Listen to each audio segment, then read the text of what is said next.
ব্যাটে বলে ছন্দে ফিরলেন সাকিব আল হাসান, ফিরলেন নিজের চিরচেনা রূপেই। আরও একবার দেখিয়ে দিলেন সাকিবই। খানিক বাজে সময় আসলেও তিনি হারিয়ে যেতে পারেন না, প্রমাণ করলেন কোচের কথা। সাকিব না ফিরলে তো ক্রিকেটই খেলবে না। শনিবার সাকিব কেবল ব্যাটে বলে ফিরেননি, ফিরেছেন প্রিয় কাটশটে ও আর্ম বলেও। এই সাকিবকে যেন দেখতেই ভালো লাগে।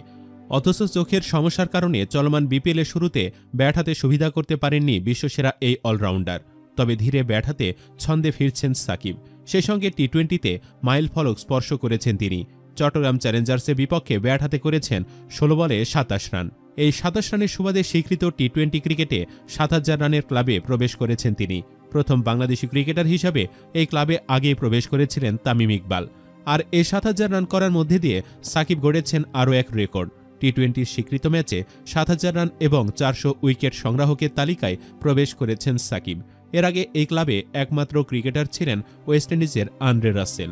এদিন ব্যাটিংয়ের পর বোলিংয়েও দারুণ ২টি উইকেট শিকার করেন। তার মধ্যে একটি আর্ম বলে কি দারুণভাবেই না ব্রাউনকে বোল্ড করেছেন। ব্যাটিংয়ে খেলেছেন দারুণ সব কাটশটও, এশিয়া কাপ থেকে যা খেলতে পারছিলেন না। এর আগে গত ম্যাচেও দারুণ অলরাউন্ড পারফর্মে হয়েছিলেন ম্যাচ সেরা। একইভাবে চলতে থাকলে হয়তো আবারও টুর্নামেন্ট সেরাও হতে পারেন। দর্শক, আপনার কি মনে হচ্ছে সাকিবের এই ফর্ম টুর্নামেন্টের বাকি সময়েও অব্যাহত থাকবে কি? কমেন্টে জানাতে পারেন সম্ভাবনার কথা। আর ভিডিওটি ভালো লাগলে লাইক ও শেয়ার করুন। ধন্যবাদ।